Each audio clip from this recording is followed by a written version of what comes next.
And we are back with the best-selling author, Malcolm Gladwell. Malcolm, when you talk about what succeeds, some of what you talk about in terms of success and failure is not just the individuals, because as you say, that doesn't seem dominant. It's the environment around them, the culture around them. And some cultures, I mean national cultures, seem better and worse. Yeah.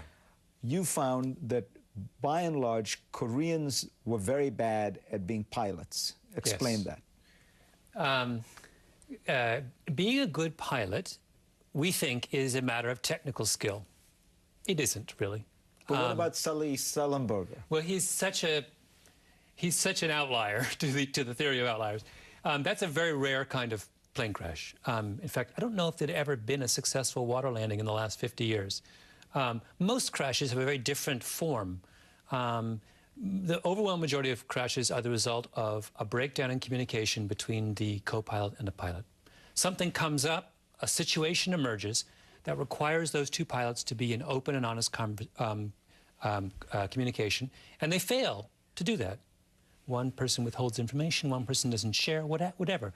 They're invariably social failures. So the question is, this is why there's a cultural component. Is it easier in some cultures for a subordinate to speak openly and honestly to his superior than in other cultures? And the answer is absolutely. In fact, this is one of the dimensions on which cultures vary the most. It's called power distance, right? It is the respect for hierarchy. And there are some cultures that have zero respect for hierarchy, and some cultures that are, for which that is the dominant paradigm of social interaction. Korea, as it happens, is a culture which has enormous respect for hierarchy, where power distance is in fact, the entire linguistic structure of the Korean language is infused with this sense of, how do I treat you if you are older and superior to me? I use specific pronounal forms. I mean, it goes on and on and on, right?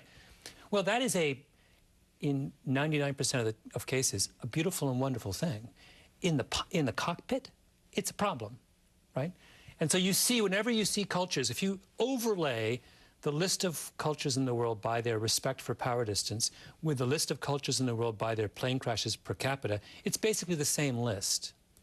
So it's the ones that are hierarchical that have the most plane crashes. That have the most plane crashes. So you'll see, so a classic, you know. And what did Korean Airlines do? Well, this is the second part of this argument, which is, this is not to say that certain cultures are incapable of doing that task. It just means that if they want to get better, they have to address the cultural component of their interaction.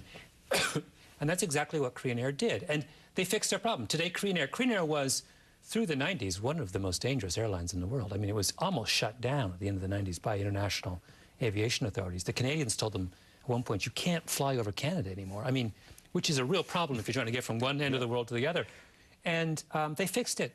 And they fixed it by bringing in people who have a different cultural attitude and essentially re-educating the pilots in Korean Airlines. And they made them speak in English because they said it's a non-hierarchical language. It's a non-hierarchical language. They wanted to think like, you know, I mean, non-hierarchical cultures are America, Israel, Austria, Australia. They wanted them to think like Australians, essentially, right? What do? Well, you make them speak English, right?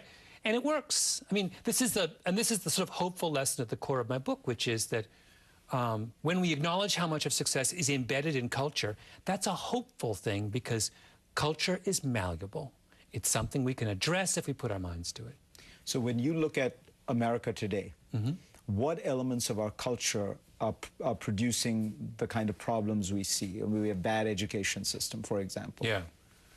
I think that we have carried, in the educational realm, we have carried our obsession with individualism too far. And paradoxically, we have an enormous amount to learn, I think, from Asian cultures like Korea. I mean, just as they can learn from us on flying planes, we can learn from them on education. If you go to Korea or China or Hong Kong and you ask them, what does it take to be good at math? Their answer would be, being good at math is a function of how hard you work, right?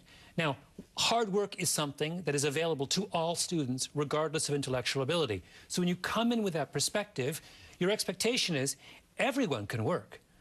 The dull child can work as hard as, in fact, the dull child may find it easier to work harder than the smart child.